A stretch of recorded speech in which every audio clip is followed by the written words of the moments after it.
Rain braided silver lines down the windows of La Fenice, a Manhattan restaurant where the floor gleamed like a piano lid and conversations moved in hushed, expensive tones.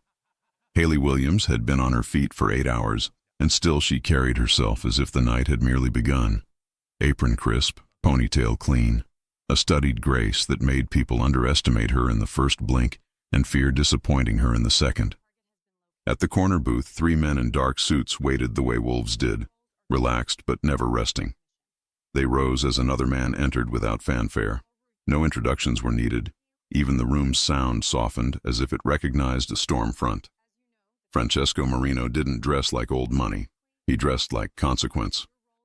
Charcoal suit that fit like a secret, leather shoes that didn't need to shine to be noticed, jaw set with the quiet certainty of someone who could move a city block with a phone call. He slid into the booth and scanned the room exactly once. That was all it took to take ownership. Haley approached with a pen poised above her notepad. "Good evening." Still or sparkling? Francesco didn't look up from his phone. "I'll have the financial advice," with a side of sparkling. His men smirked. A few tables away, a hedge fund heir laughed too loudly. The joke, in the way of all lazy cruelty, was easy. Haley didn't flinch. "I'm afraid that's off menu." Her voice was clean glass, polite, uncut. She waited.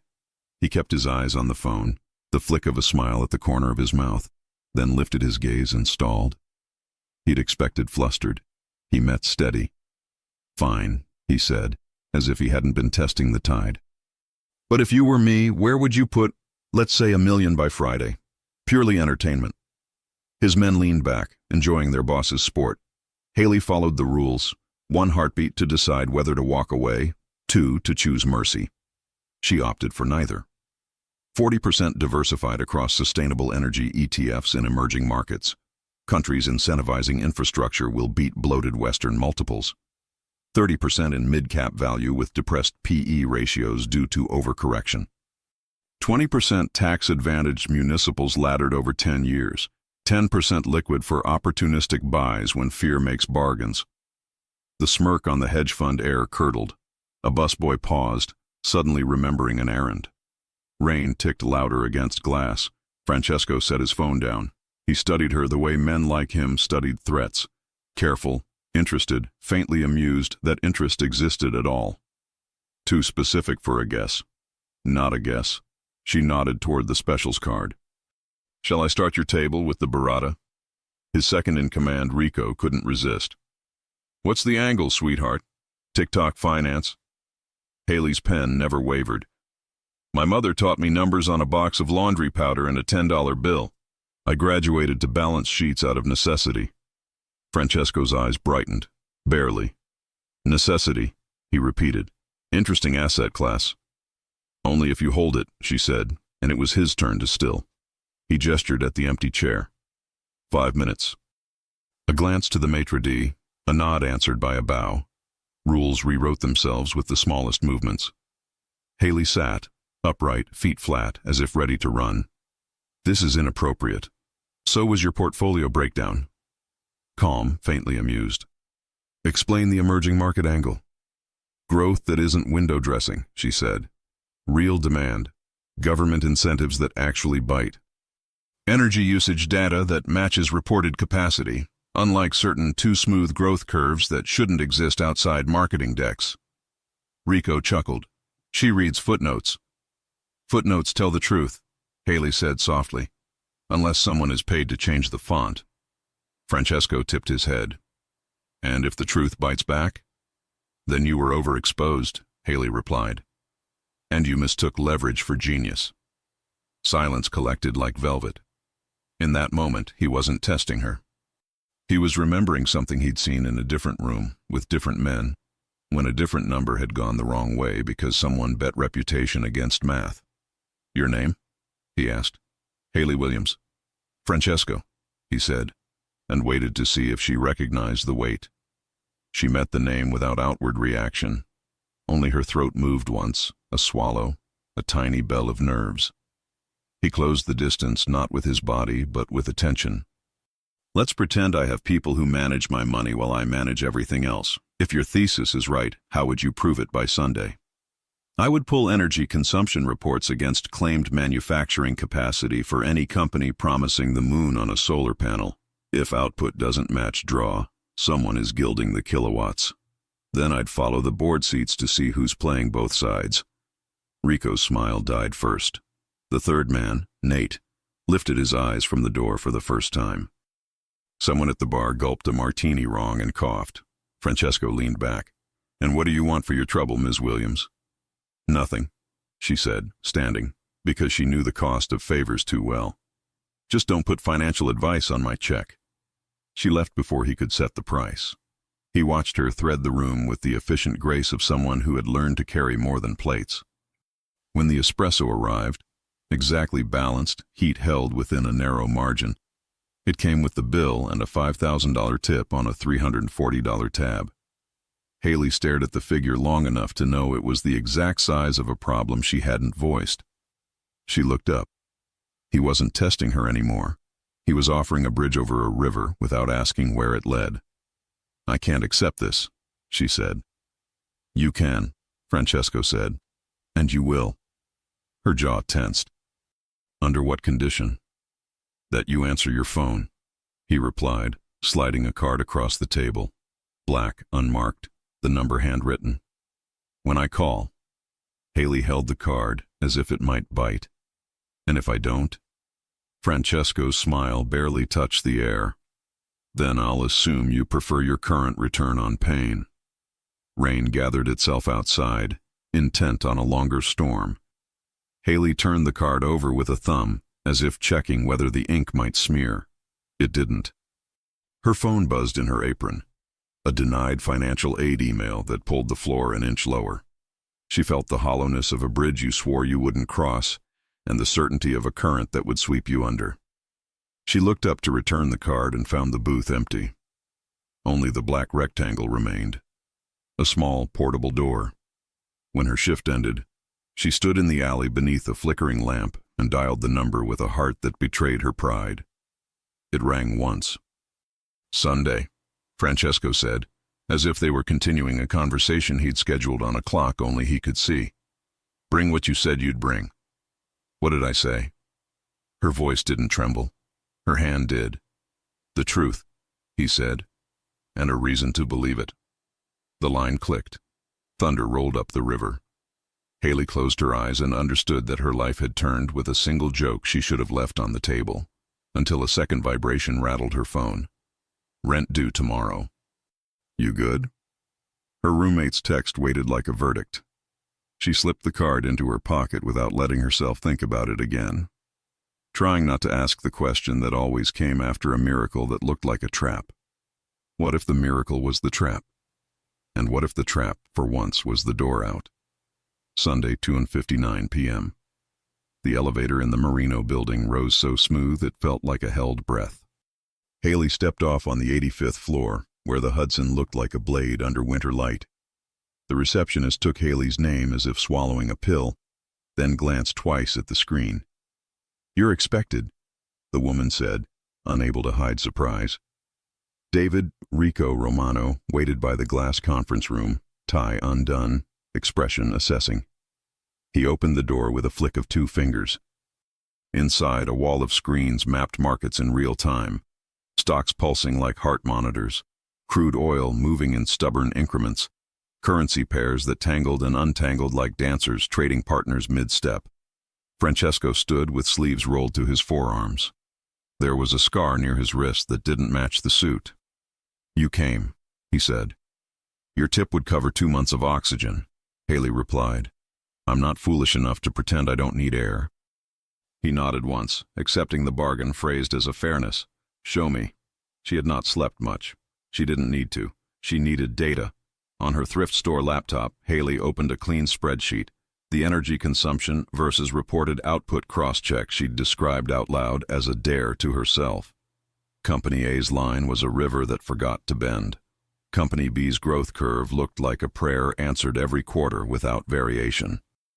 Company C's executive board contained a familiar surname, Valenti, that appeared again on a smaller cap table downstream. They're too smooth, she said, enlarging the graphs. Nature doesn't behave like this. Build-outs falter, capacity stutters, power grids hiccup, unless the road is paved in imagination. Rico whistled low. She's saying they're cooking the books. I'm saying they're aligning the pictures, Haley corrected. A real factory has real noise. This is print shop quiet. Francesco watched the overlays with a concentration that altered the air. And the board seat overlap? It's a ring, Haley said, pulling up the Valente name, which lived like ivy across shell companies. Capital flowing through cousins and consulting firms. Someone is feeding a fraud pattern into clean vessels, then selling them to late money who want virtue and yield. He considered her in profile, the way her hands didn't shake because she kept them flat on the table. You speak like someone who has sat on the wrong side of a deal. I've waited tables on the wrong side of a dozen doors, she said. Different language, same weather. He didn't ask again where she learned this. He could see that asking would shut the door she'd cracked. What would you do? He asked. Short the prettiest liar, Haley said, and buy the uglier truth. Rico barked a laugh. She's got poetry.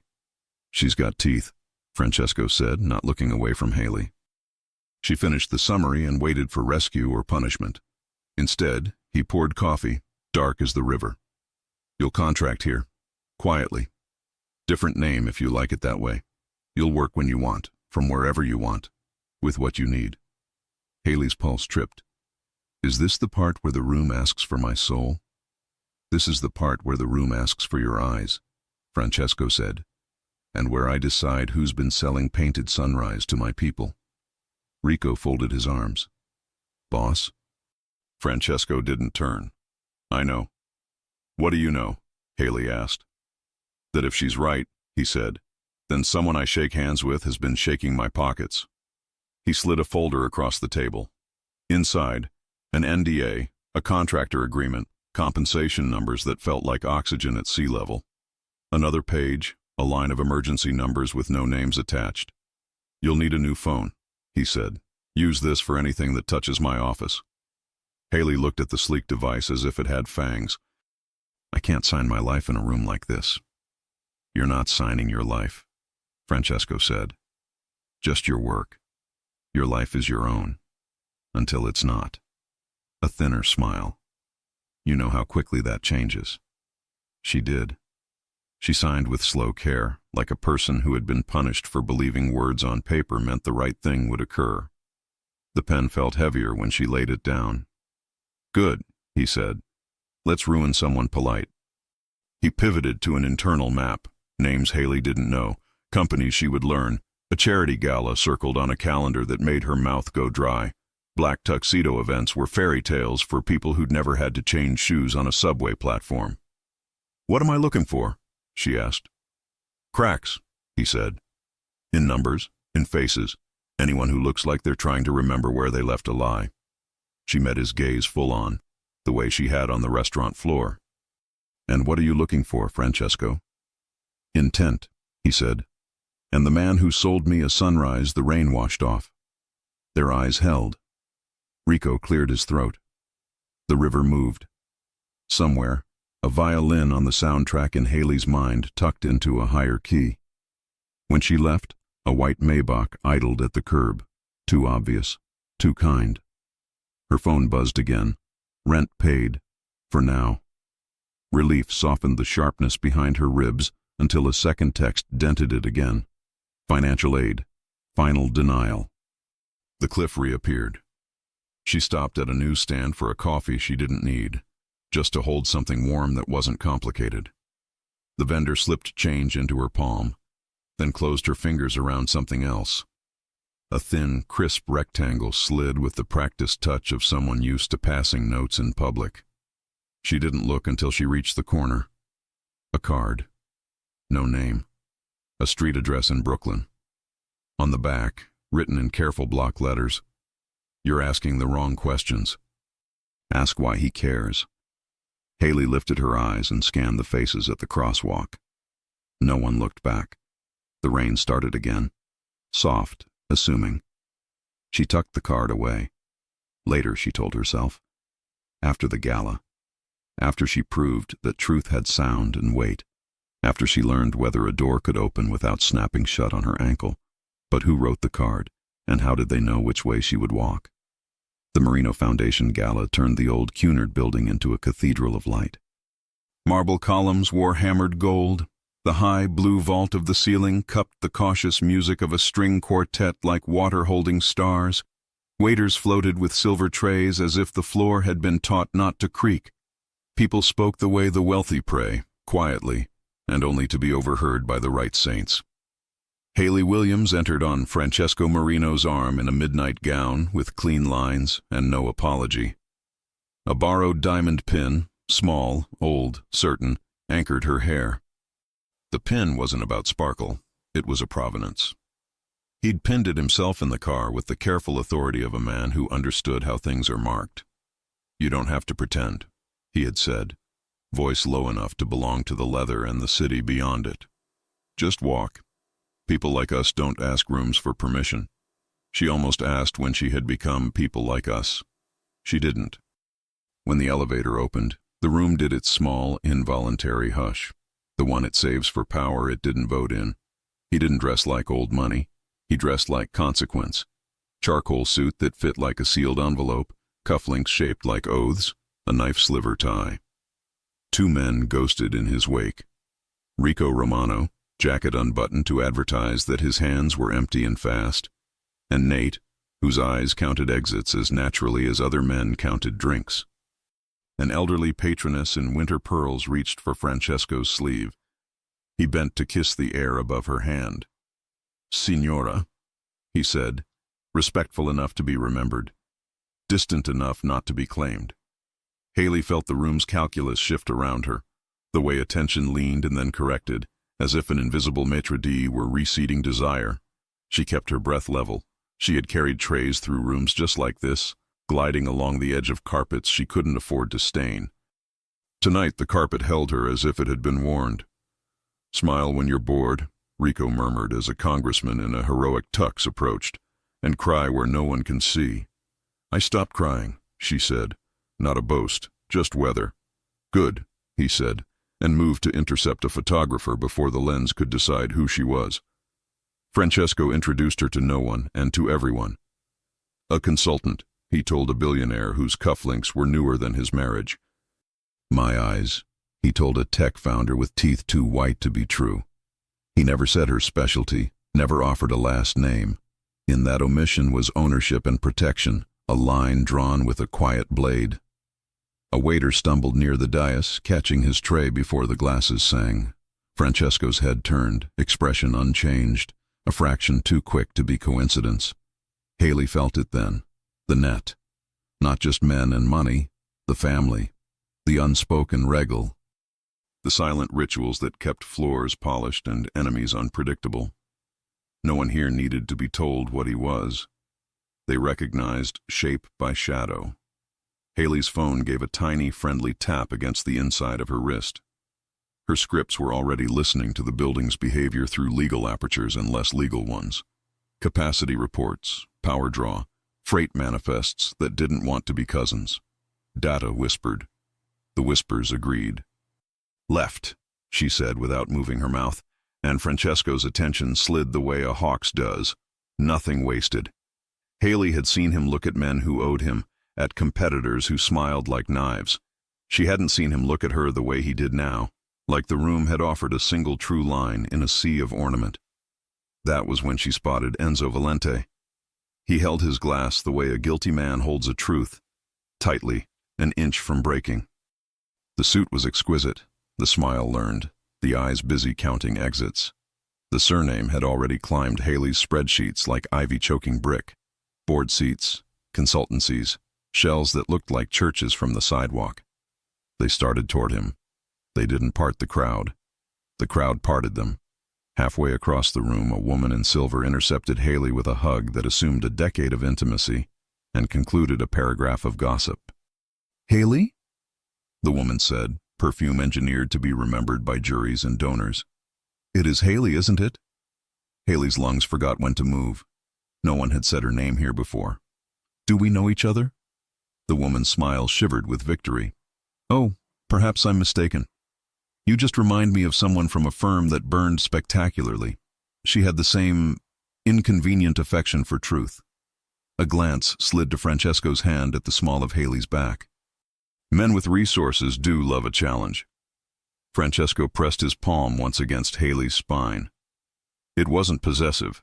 It was confirmation. I'm here. So are the rules.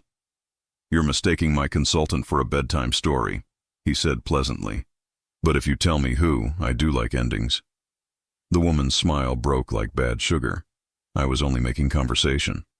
Then make it elsewhere, he said, without heat and without room for disobedience. As she retreated, Rico drifted by with the inertia of coincidence and repositioned himself between Haley and 3 different cameras. Nate was already speaking into his collar, not loud enough to suggest worry, just precise enough to imply practice. They always try to name you, Francesco said, eyes still on Enzo. Names are levers. I prefer weights. Then let's weigh him, Haley said, and they closed the distance. Enzo, Francesco said, as if they were 2 men on a balcony, not 2 predators measuring blood. Your solar darling is a hit. Even the mayor knows the ticker. Talk is cheap, Enzo answered, grin wide as borrowed land. Returns are not.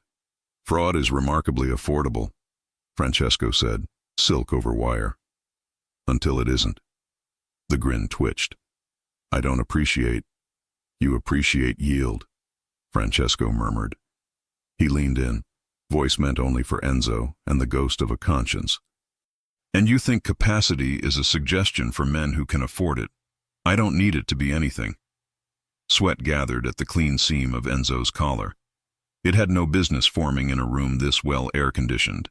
A city council member materialized, hand extended, smile pre-polished. Enzo grabbed the lifeline and drifted away on the little raft of small talk. Haley's wrist tapped again.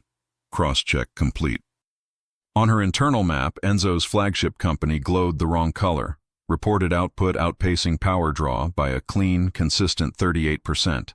Not a fluctuation. A policy. Generators don't behave like that. Men do. She traced the reports back and the path branched into familiar ugliness. Brackenridge Compliance Partners, a boutique firm that offered the moral equivalent of cologne to men who needed to smell like ethics. Haley's finger paused on a subdirectory named like a joke at a conference.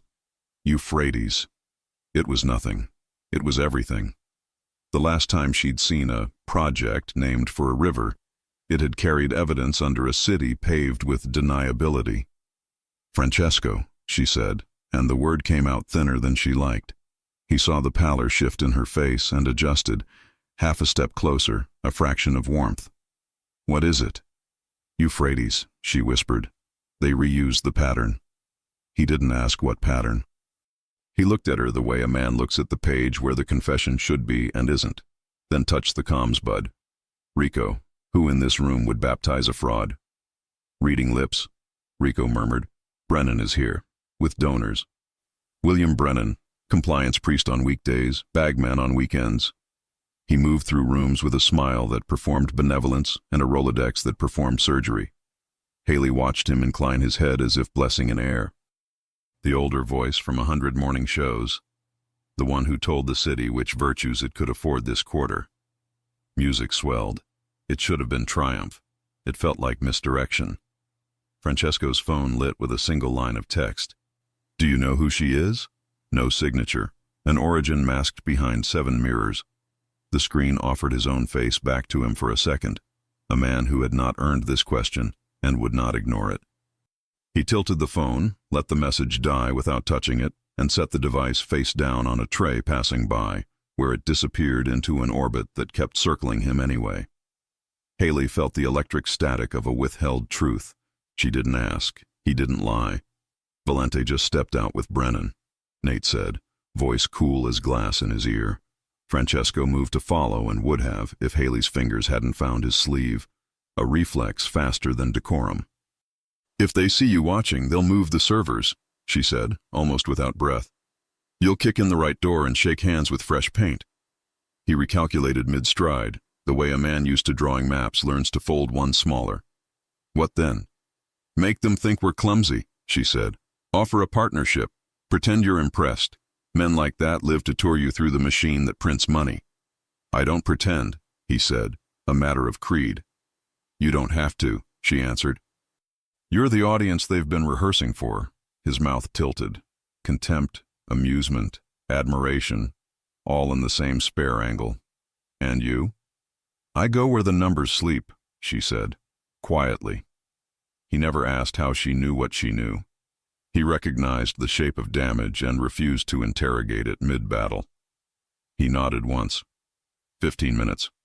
12, she countered. You don't know their wires. The smallest smile ghosted his mouth. Go. She turned toward the service corridor, posture relaxed, pulse a drumline. Rico intercepted a staffer with a camera and deleted 3 photos with the effortless charm of a man teaching a stranger to breathe. Nate stepped into the path of a junior politician who wanted a handshake as a souvenir and redirected him to the bar with a sentence that sounded like fate. Haley passed through a door marked staff with a confidence that came from 100 underpaid shifts and 2 lives she didn't own anymore. The corridor hummed in fluorescent sea. Someone had mopped too recently. The floor reflected her like a road at night. Behind her, the ballroom performed Charity. Brennan drifted back in wearing gravitas like a tailored coat. Enzo whispered to a deputy commissioner with the guilty calm of a man who had paid for this whisper in advance. A server with shaky hands dropped a tray, and a glass split against stone, a sudden sharp punctuation. The mayor's wife startled. Francesco was already there, apology wrapped in wit, smoothing what didn't matter to protect what did. Small mess offered up as cover. Do you believe in luck? A donor asked him, foolish enough to try intimacy. I believe in timing, he said, and kept the man exactly far enough away. On a balcony 2 levels above, a single camera lens nested inside a bouquet caught Haley's retreat as a sliver of light against darker light. The hand holding the bouquet did not belong to house security. It belonged to the kind of man who gets paid to notice where doors lead. He tilted the bouquet an inch to track her and then put it back, making a note with a wrist that had broken once and healed wrong. Down the service hall, Haley reached the freight elevator. It arrived with the tired dignity of machines that have carried too much for too long. She stepped inside, pressed 40, and pulled a keycard across a reader that didn't look like a reader unless you wanted it to be. Just before the doors met, the panel blinked, a tiny traitor heartbeat. Her new phone vibrated once. A message slid across the dark. 15 became 10. Move. F. How many alarms could a body hold at once and still move like water? The doors kissed shut. Back on the floor where the champagne was teaching 3 men to confess opinions, Francesco's phone lit again on a passing tray, found its way to his hand, and showed him a second message from the number that had liked questions more than introductions. You're asking the wrong question. Ask why she refuses to be named. He looked up, not at the message, at the room, at Brennan, at Enzo, at the men who smile and make schedules for other people's punishments. Then he looked toward the door where Haley had gone alone, and for a full breath the facade cracked just enough to reveal the ritual underneath, a superstition that men like him learn at altars with candles and mothers. Never let the person you care about walk into a room you haven't blessed. He touched the comm. Nate, eyes on 40. Already there. Rico, if anyone asks where my consultant is. She's none of their business, Rico said, already moving. The quartet rose into something from Vivaldi that felt like a dare. The mayor asked for a photo and didn't get one. Brennan turned, shaken by nothing, and made eye contact with Francesco across 20 feet of polite civilization. He lifted his glass by a centimeter, acknowledgement or threat, and smiled with the endurance of marble. Francesco didn't lift anything. He let the room see him not move. In the elevator's chrome, Haley's reflection steadied. She had walked into enough fires to know which ones had exits. The cab shuddered once like a living thing deciding whether to trust its cables. Floor numbers climbed, 36, 37, 38. The elevator slowed. Between 39 and 40 it hesitated, an intake of breath in a throat made of brass. A shadow crossed the seam of the doors from the other side. It stood very still, as if listening. The panel blinked again. Another false neutral.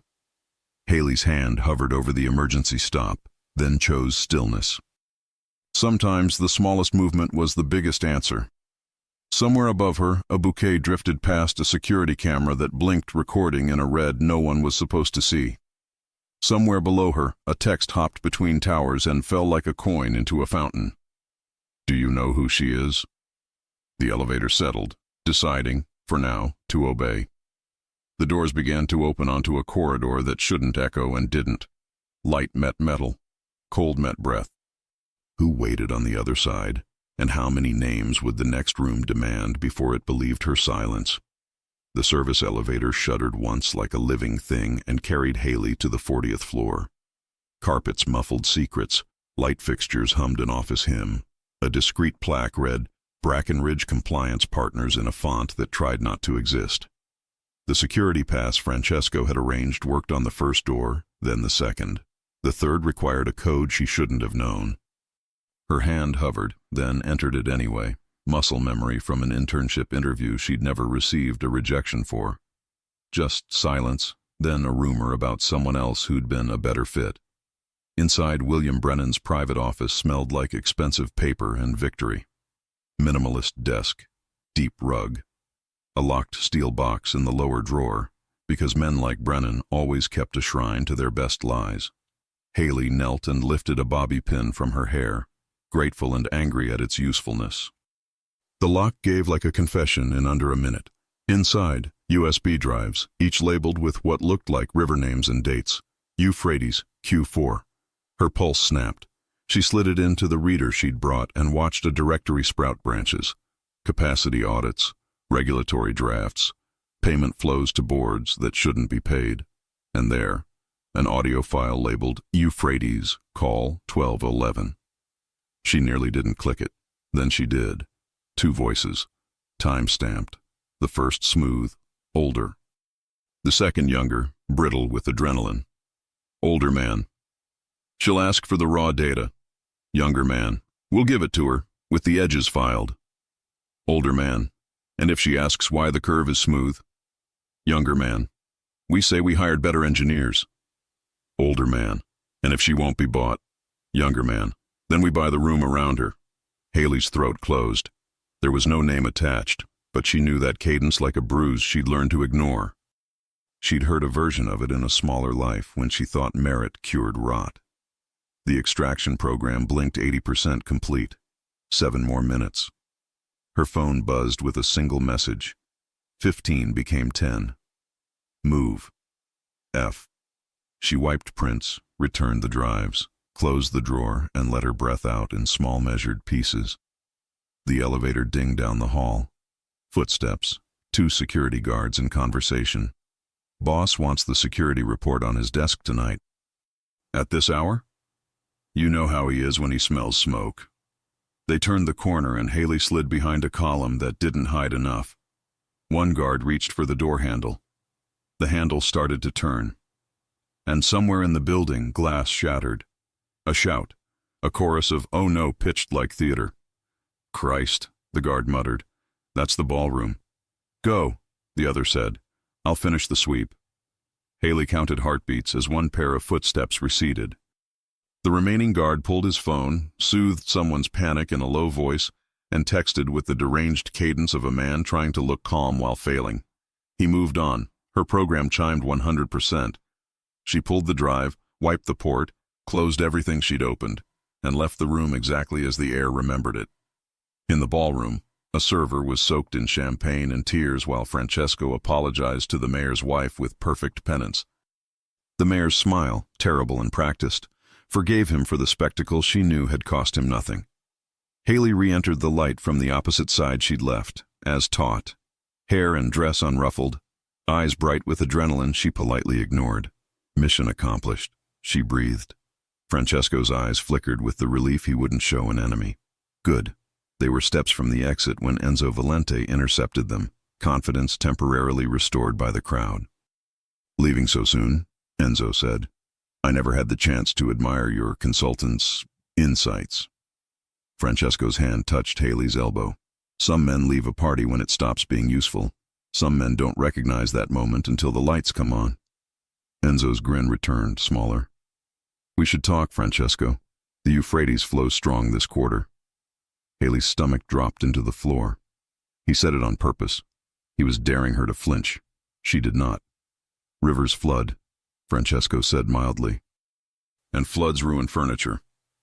Enzo's eyes sharpened as he clocked the non-reaction and didn't know where to put it. We'll be in touch. They reached the car. The city moved like a living machine. Inside the Maybach, Haley opened her clutch with fingers that didn't shake and placed the extraction device on the seat between them as if it were a live animal that had chosen not to bite. What's on it? He asked. Enough to make someone sleep badly, she said. Maybe enough to wake a prosecutor. Prosecutors sleep badly when they owe the wrong favors, he said, dry. She turned to him. Then we use the court that doesn't take bribes. And which court is that? He asked, genuinely curious. The one with math, she said. For the first time that night, he laughed. A surprised, delighted sound that made the car feel smaller and warmer. Back at the office, Rico and Nate waited with a team whose names Haley wouldn't be told yet. The extraction spilled across screens. Emails between Brennan and a regulatory aide whose ethics had a price. Board minutes that referenced adjustments to align investor expectations. Payment schedules routed through clean non-profits for dirty reasons. Then the audio played, and even the men who'd learned to keep faces still looked at the speakers like they'd just heard a ghost sing. Can you enhance it? Francesco asked, eyes narrowed. Already cleaning, Nate said. A tech ran a filter. The older voice crackled into clearer profile. It was a voice men lined up to smile at in daylight, the unassailable older statesman of philanthropy who judged young entrepreneurs on breakfast panels and funded scholarships with one hand while moving money with the other. When the cleaned clip finished, no one spoke. Haley watched Francesco hear the line by the room around her and knew a decision had been made inside him that would not be unmade. Who sent the text? She asked quietly. He glanced at her. What text? She held his gaze. The one asking if you know who I am. Rico's eyes flicked between them. Nate looked away, respectful. Francesco didn't blink. I get plenty of texts from cowards, he said. Their handwriting changes. Their fear does not. She accepted the dodge because she was not ready to answer the implicit question in reverse. There was a card, she admitted. Someone slid it to me at a newsstand. It said I was asking the wrong questions. What are the right ones? He asked. Why you care, she said. He looked at the river of evidence moving across the screens, then at her. Because the truth owes me nothing, he said, and I owe it a rude awakening. He didn't add the part neither of them could name yet. Because you remind me that I haven't given up admiring people who refuse to drown. The tech turned from the console, pale. There's more, he said. An internal security flag popped when we touched the Euphrates tree. Someone on the other side saw a handshake they didn't expect. Can they trace it here? Rico asked. Unlikely, but they'll know someone is looking. Francesco's jaw set. Then we make them look back, where we want. How? Haley asked. He met her eyes. We accept a partnership, he said softly, and we write the terms. Her chest tightened. You're going to walk into their office. I'm going to invite them into mine, he said. And while they're admiring the art, we'll follow the pipes back to the river mouth. Haley imagined a doorway opening and closing on fingers. We do this my way, she said. No bravado, no heroics. If any part smells wrong, we burn the plan and walk. Francesco inclined his head. Your way, he agreed. With my teeth. He offered his hand then. Business formal, not a promise, not yet. She put her palm against his and felt the warm, human shock of contact, the unprofessional desire to hold on when she was supposed to let go. She pulled back first because she had learned to. The text console chimed again. A new alert blinked in harsh red. Incoming meeting request. Brennan, Valente, tomorrow 2 p.m. They were quick, they were confident, they were coming. And someone, somewhere, was writing a message in block letters and sliding it toward a different hand. Will the door we open be the one we can close? The next day, Brennan arrived at the Marino offices with Enzo Valenti half a step behind and a junior lawyer whose eyes moved like loose change in a coat pocket. He brought charm, penitent humility, and a proposal printed on thick paper that wanted to smell like money. Francesco received them not at the long conference table, but at a seating area with a view. He offered espresso that Brennan declined because he preferred tea, which they did not have. "We like Common Cause," Brennan began, every syllable polished. "We admire your foundation's work. We believe in green growth that lifts all boats." "Boats sink when you fill them with wishful thinking," Francesco said pleasantly. Brennan's smile didn't dim. "Which is why we have compliance." From the monitoring room behind the mirrored glass, Haley listened through a discreet headset, eyes moving between the live feed and the contract her team was tearing apart on screen. She marked the clauses that presupposed system access for technical due diligence. The access flowed one way, into Marino servers, under a pretense Brennan's lawyer had crafted to seem inevitable. "It's a data mining trap," she told Nate, who sat beside her.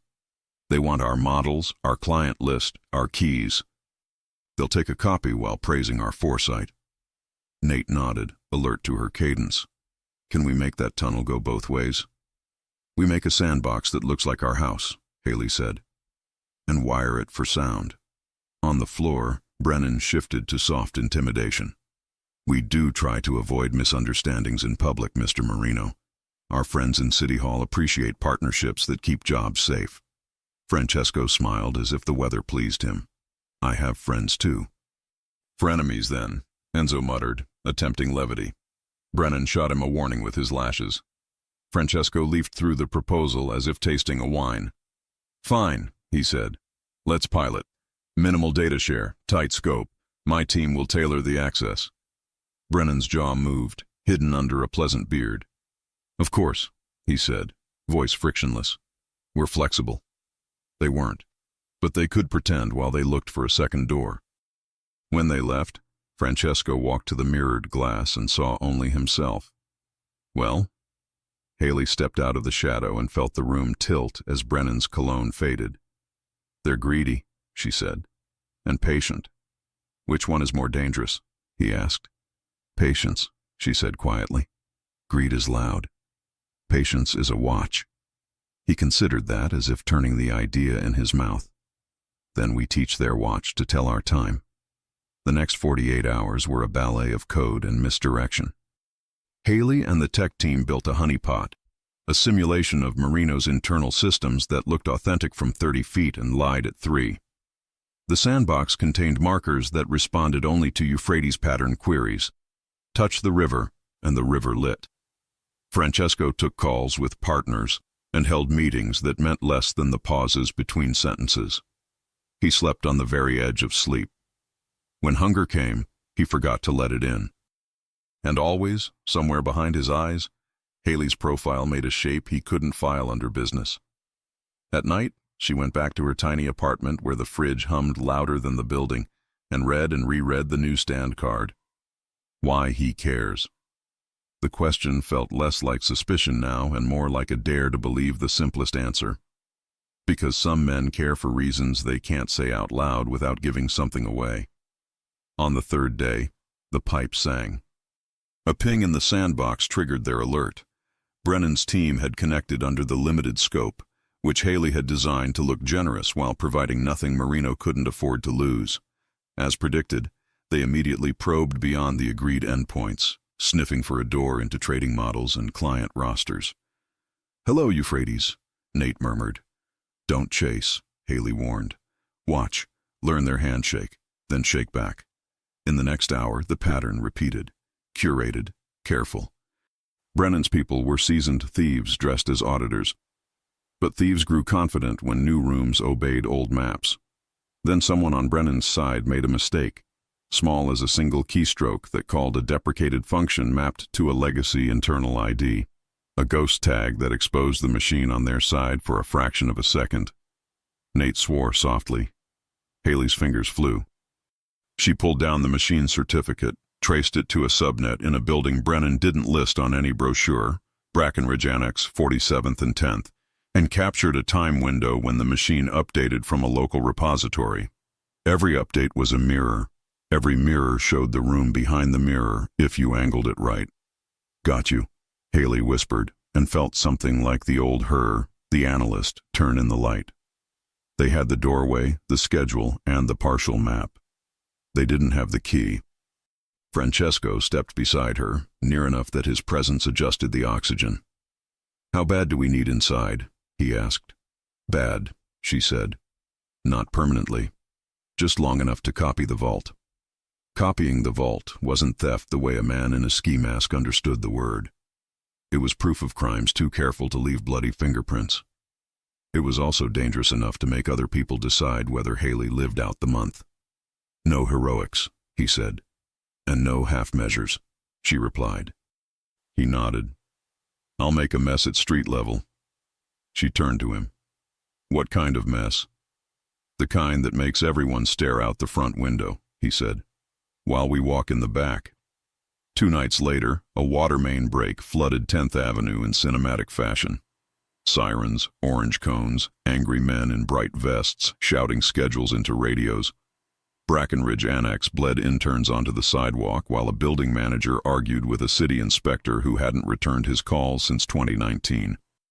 Haley, in a maintenance jacket and ponytail under a cap, walked through the service entrance with a clipboard and a pass that worked because someone in the building believed clipboards were honest. Nate kept eyes on cameras. Rico paid a man who knew where hallways ended. The server room was colder than mercy.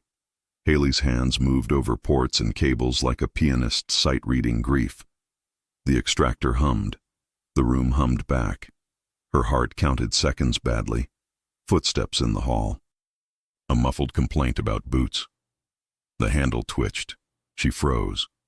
Outside, a voice she recognized from the audio said, "If the building's underwater, why do we still have to work?" A second voice laughed, low and cruel. "Because money doesn't drown." The door didn't open. When the extractor beeped complete, Haley pulled it, wiped the contact, and closed the cabinet with the same breath. She left past a janitor who nodded at her like they'd worked nights together for years. Back in the car, the device sat between her and Francesco, small enough to lose and heavy enough to dent a life. She looked at it, and then at him. "Why do you care?" she asked. The card finally asked aloud. His eyes didn't move from the road. "Because someone tried to buy the room around you," he said. "And in this city I own too many rooms to let that work." It wasn't the whole truth. It was the part he could say. It was enough for now. At the office, the files opened into architecture. Emails that named payments for cooperation. Drafts of regulatory memos edited in red by a hand the public believed incorruptible. And in the middle of the heap, a file that didn't belong, Williams' PDF. Francesco felt the world tilt. Haley's name flickered on the screen in letters that had no right sitting in that directory. He looked at her, and she, finally, quietly, nodded. "That's me," she said. Rico's eyes sharpened. Nate swore softly. No one moved closer to the screen because reverence, like fear, creates space. Francesco opened the file. A dossier. Not just numbers, addresses, former roommates, college transcripts, a photo taken 2 years ago outside a diner in Queens where Haley had worked breakfast in winter. At the bottom, a note. "If she reappears, neutralize." He tasted iron. "Who did this to you?" "I used to believe in the market," Haley said, voice level because practice made perfect. "I found a pattern I wasn't supposed to. They erased me and put my name in a file cabinet labeled if necessary." "Necessary for what?"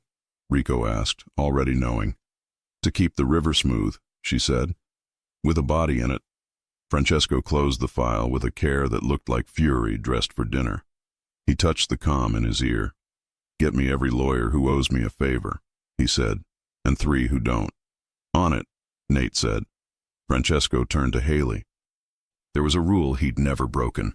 Don't promise what timing might steal. He broke it anyway. "You are with me now," he said simply. "They will not touch you, not while I'm breathing." The air in the room changed. Buildings have heard vows before. Some they believe, some they test. The extractor dinged again. A a small bell interrupting a prayer.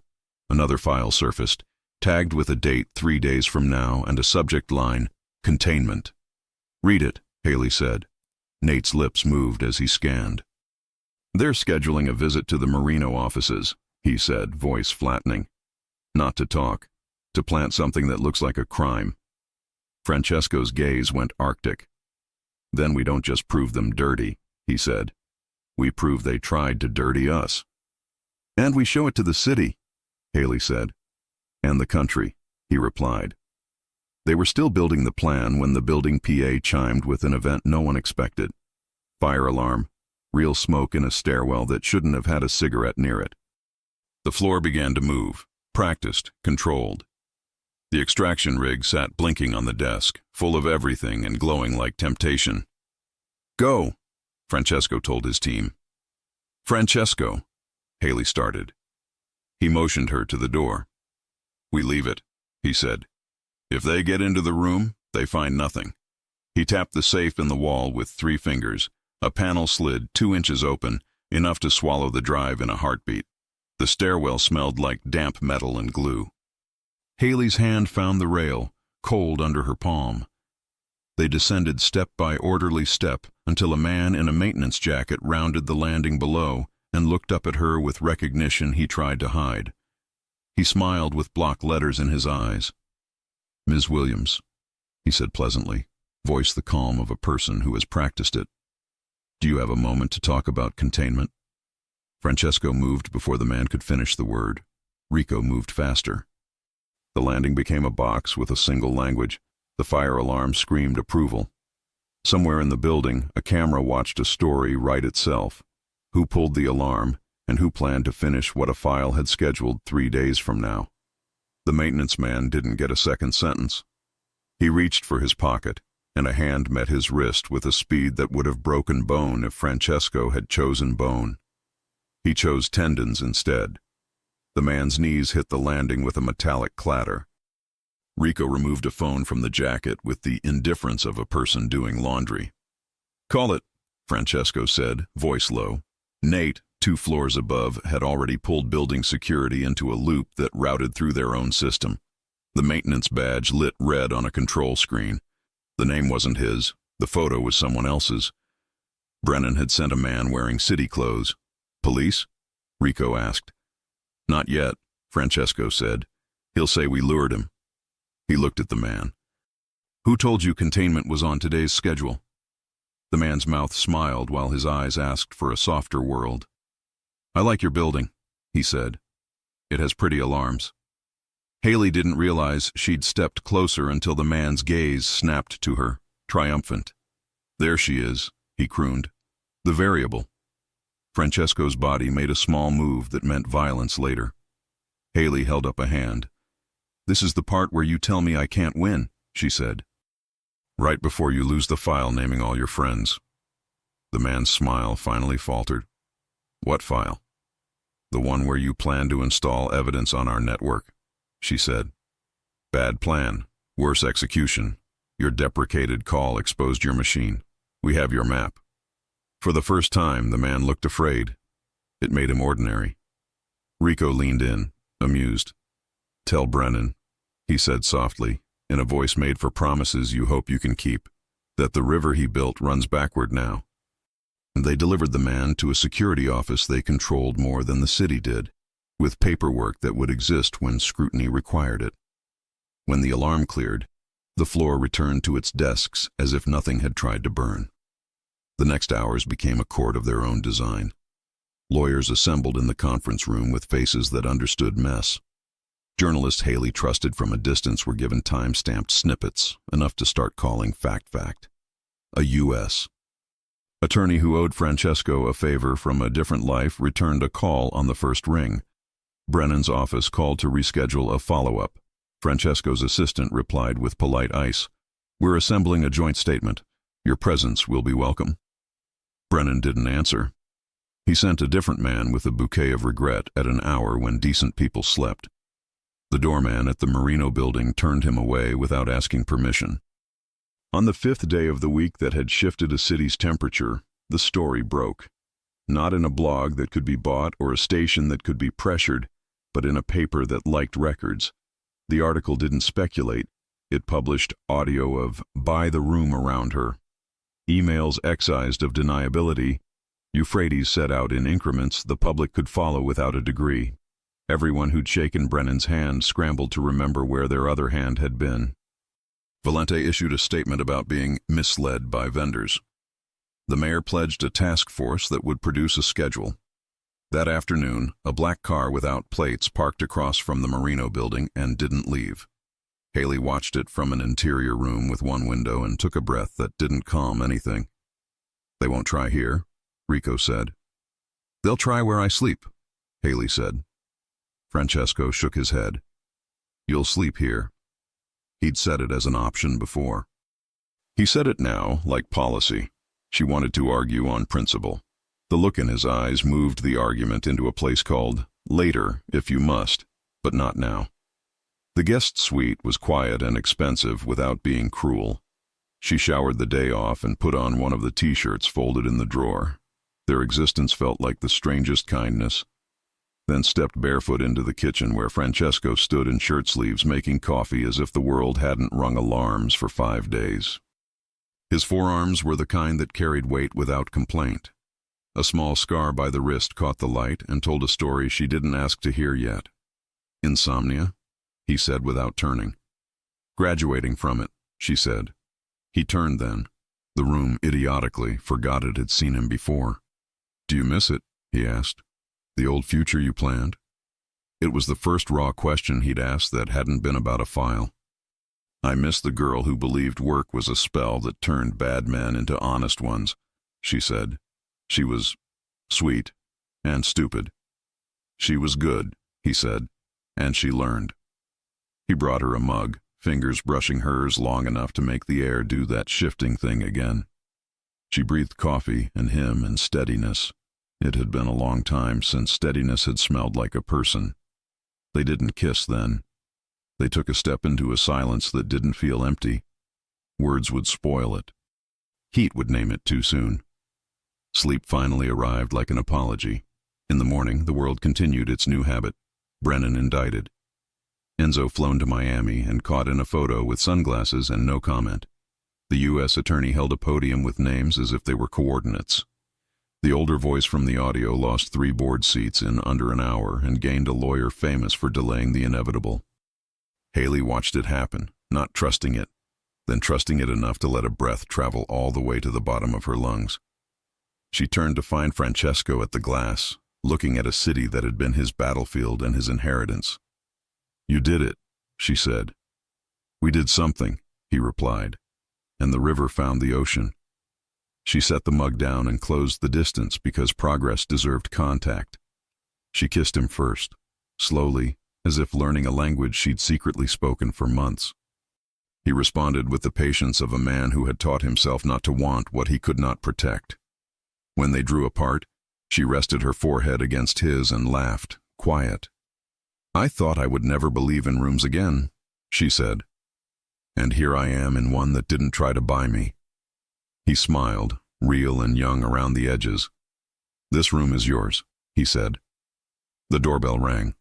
Rico opened it and admitted a courier with a brown envelope and a face that wanted to be elsewhere. The envelope carried no return address, only a handwritten H on the flap. Haley broke the seal. Inside, the newsstand card, returned. And beneath it, a single printed photo from a camera that preferred corners. Haley leaving her Queen's Diner 2 winters ago, a man across the street watching with a phone held chest high. On the back, "You chose the right question. Now ask who wants the answer."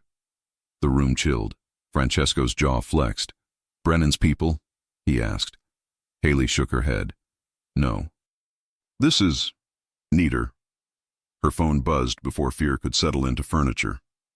An unknown number. She put it on speaker. A voice with a layered accent, Midwestern vowels wrapped around East Coast consonants, filled the kitchen. "Congratulations," the caller said. "You overturned the table. Now do you know who said it?" Francesco's eyes went black in a way that meant nothing to do with color. "Name yourself." "Names are rent-controlled," the voice said, amused. "Let's save them, Ms." Williams, you made enemies when you proved you could swim. Some of them aren't done building rivers. Silence. Breathing. The city outside. Uninterested. I'll send a list, the voice continued. Not out of charity, out of alignment. We both dislike men who think rooms belong to them. A pause. One last thing. Don't mistake the man beside you for the rooms he owns. Sometimes the owner hates the wallpaper. The line clicked dead. Rico swore. Nate, on the intercom, requested permission to break several laws with style. Francesco spoke last. We find him, he said. Haley folded the note in half, then in half again, like containing a thing shrank it. We find them, she corrected. Because this isn't one man. It never is. Francesco nodded. Then we build a bigger room. She looked at him, at the man who had joked about financial advice and found himself asking for more than money. The man who had decided to care at the exact moment the world wished he wouldn't. Together, she said. Together, he answered. They stood side by side, not as savior and saved, but as partners who had learned each other's languages. His of teeth, hers of truth, and the one they invented that braided both into future. Outside, the river kept moving, obedient to gravity, indifferent to names. Inside, two people chose a direction and a speed. The elevator chimed down the hall. A new file opened on the screen with a subject line that felt like a drumbeat. Project, Harbor, Phase 1. The cursor blinked. Who sent the file, and what will it cost to open it? If you enjoy stories like this, take a moment to subscribe to the channel. That's how I'll know you truly liked it. Even if you're watching on your TV, grab a second to join this family of fans who love emotional and heartfelt stories. Your support means everything, and it helps us bring you even more tales like this one.